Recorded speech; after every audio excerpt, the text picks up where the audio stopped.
Stand clear of the closing doors, please.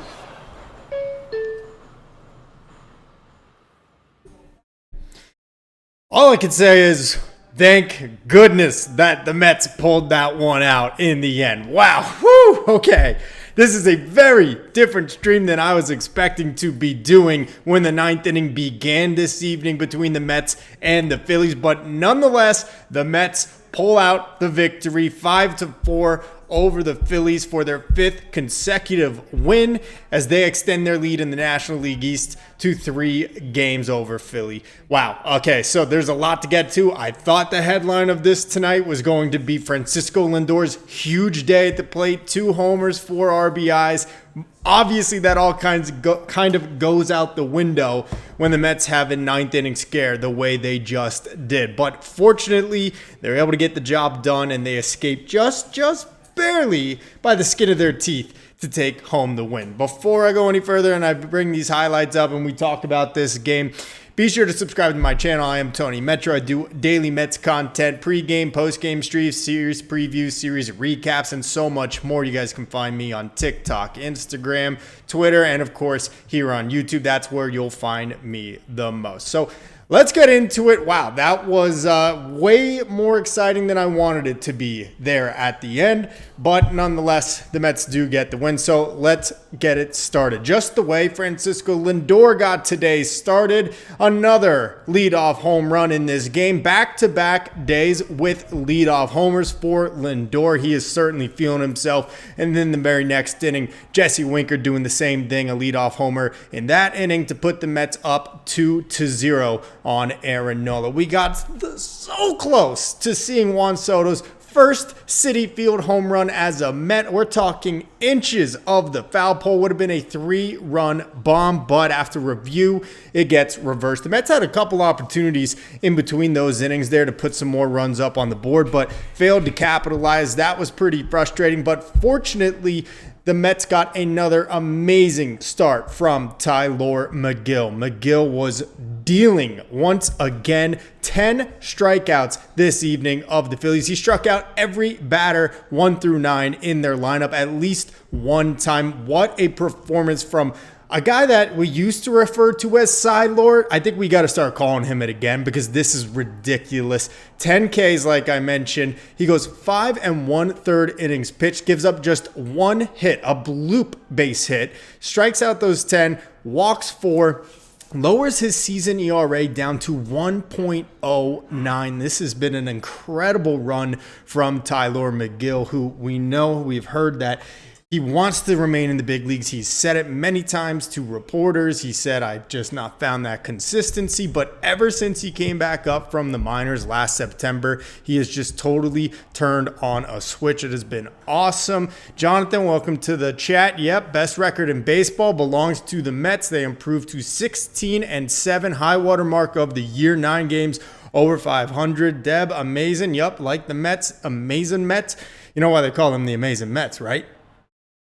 Because they're amazing. King of Queens. Jonathan, hoping for a Canning win tomorrow. Hey, he's been awesome. So anyway, things were going really well. Obviously, Francisco Lindor then comes up in the 7th inning and launches a 3-run homer off the Phillies bullpen, which has just been miserable this year. If you heard on the SNY broadcast, they had given up 14 earned runs over the last 2 days coming into this series. That coming against the Marlins. And Francisco Lindor takes their reliever deep for a 3-run shot, his second homer of the game. It looked almost exactly like the home run that he hit in the NLDS, the Grand Slam last year off of Romero. So obviously the vibes were very high at that point, 5-0. Max Kranick is dealing out of the bullpen in place of Reed Garrett, who finished out that 6th inning for Tylor Megill. And then all of a sudden, the wheels start to come off. Leadoff double for the Phillies in the 9th. Base hit up the middle. Okay, 5-1, but that's going to do it for Kranick. They bring in Edwin Diaz now, 2 men aboard. He gets a fly out to left, and then Bryson Stott takes him deep to right field to make it 5-4, and we're all thinking, oh my gosh, no, this can't be real. This can't be real. It's not possible. And it was, but Edwin Diaz bears down, gets the strikeout of Trey Turner, and then eliminates Bryce Harper on 3 pitches very swiftly. And you can put it in the books, a 5-4 victory for the New York Mets as they again improve to 16-7 on the season, 9 games over 500. I mean, that was really scary. I was a little nervous there at the end, I'm not going to lie. And I'm preparing for this stream, and as I'm doing it, I'm thinking, am I going to have to change my thumbnail? Is this going to be Mets blow 5-0 lead in the 9th? Like, please don't make me have to do that. Not because I'm not willing to do the work, but because I don't want to see the Mets blow a 5-0 lead in the 9th. I mean, that's an all-time loss. But fortunately, we're not talking about that. Instead, we're talking about another Mets win. So let's talk about Megill. He goes 5 1/3, gives up just the 1 bloop hit. No earned runs, of course. He strikes out 10. I was a little surprised to see Carlos Mendoza pull Tyler Megill with 1 out in the 5th. He had the leadoff runner aboard. He issued a walk, but he was facing Nick Castellanos, who he had struck out twice already in this game. And he was only at 92 pitches. He was filling the strike zone. Of those 92 pitches, 53 of them were strikes to that point. So I was a little surprised to see Mendoza come out and give him the hook there. I thought he would have had a chance to complete the 6th inning. But instead, Reed Garrett comes in. He gets the next 2 guys out, no problem. But really, it's been such an impressive performance from Megill, a guy who we did not have any plans of being a part of this starting rotation and would not have been to break camp this year if not for the injuries in spring training. And now at this point, it's like, how could you possibly not let him remain in the rotation? I mean, and the hardest part about it is that Griffin Canning, who Jonathan's talking about here in the chat, has been almost equally as impressive so far. And he was another guy like Megill that we didn't have any plans to be in this rotation if not for injuries. But I'm sorry, I'm reading the chat here, Jonathan. I was worried, but they somehow find a way to win. But I'm telling you, my 30 years of being a Mets fan, I've also seen them somehow find a way to lose many, many times. Hopefully this is a new era of New York Mets baseball. But Tyler Megill's been absolutely awesome. I mean, I don't know how you could possibly take the guy out of the rotation at this point. You know, we're still a ways away from that. We got the update on Frankie Montas a couple days ago, probably about last week now, that he's progressing. He's throwing from flat ground from 90 feet. Sham and I, we haven't really gotten any updates recently. I saw he was in the Mets dugout today during the game. He's still continuing his rehab process. For him to be in New York doing it, though, tells me he's probably not close to beginning a rehab assignment. But there's going to be a point where eventually those 2 guys are coming back, and there's going to be 2 spots in the rotation that need to be given up. And it's going to be hard to tell me that Griffin Canning or Tyler Megill specifically are going to lose their spot. There's always the possibility of them going to a 6-man rotation. Obviously, they're not going to go to a 7-man rotation, but it'll be really interesting to see how that all works out. But in the meantime, I will just take the impressive performance that we have been getting out of Tyler Megill. Just another great start by the Mets. They have not allowed a home run now in 10 consecutive games. Mets starters, that is. 10 consecutive starts without Mets starters giving up a home run. We know they have the best ERA in baseball to this point. It was 2.31 entering this game. It obviously got lowered with 5 1/3 innings of scoreless ball from Megill. So that was great to see. Let's take a look at the lineup. Obviously, we know Francisco Lindor with the big day. 2 home runs. He goes 2 for 3, finishes with 4 RBIs, has brought that batting average up to 284 and his OPS to 840. Juan Soto, man, that is a tough 0 for 4. Okay, if anybody's getting on Juan Soto and looking at the box score here, you cannot do that. I'm sorry, you're wrong. I'm just going to tell you you're wrong because he comes this close to hitting a 3-run bomb. And he also scorched the ball to right side of the infield. That was a nifty little pickup on a short hop from their second baseman.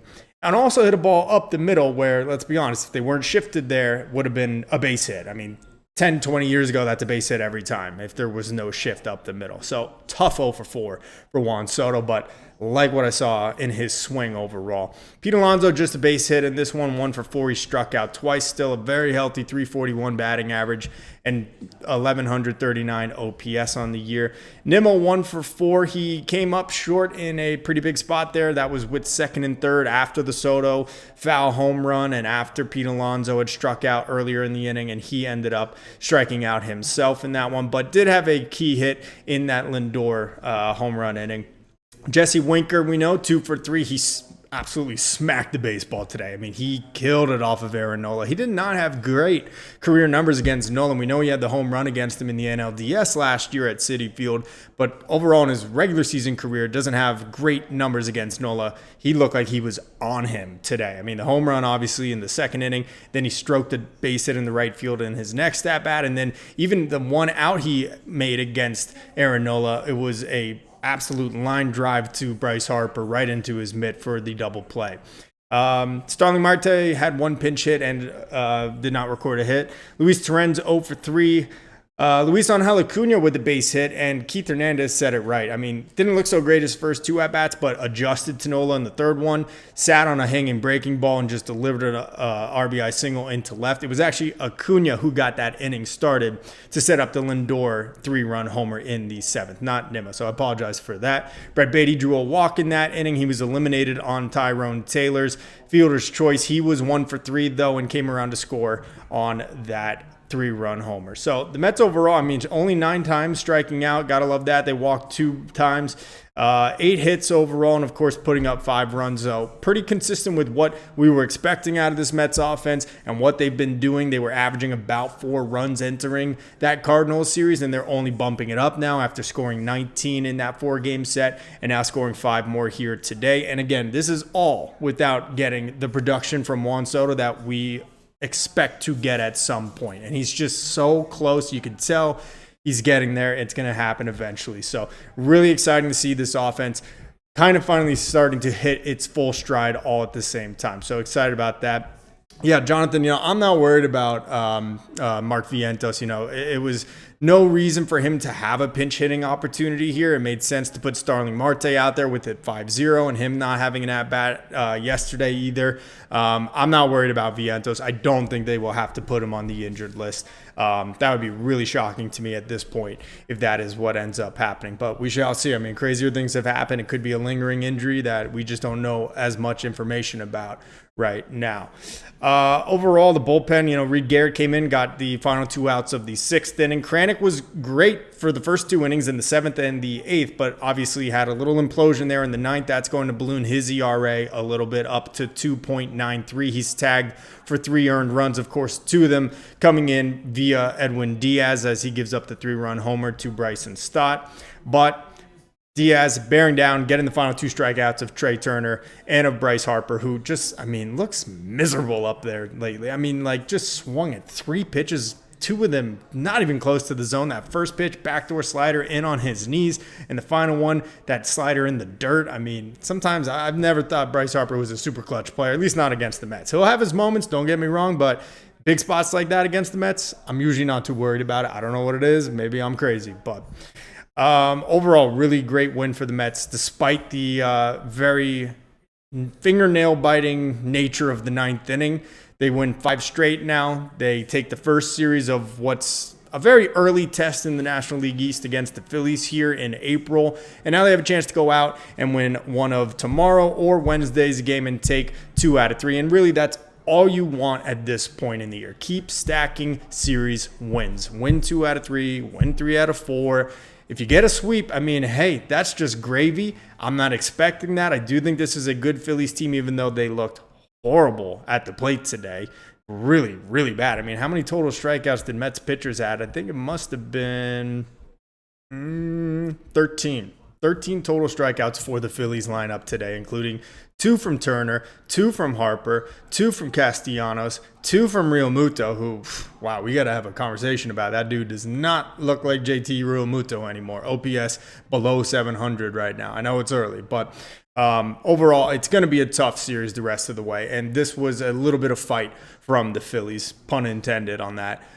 So hopefully tomorrow we get a good start from Griffin Canning. Let's take a look at that matchup for Tuesday as the Mets will look to make it 6 in a row and potentially extend their lead or their winning streak to 6 games.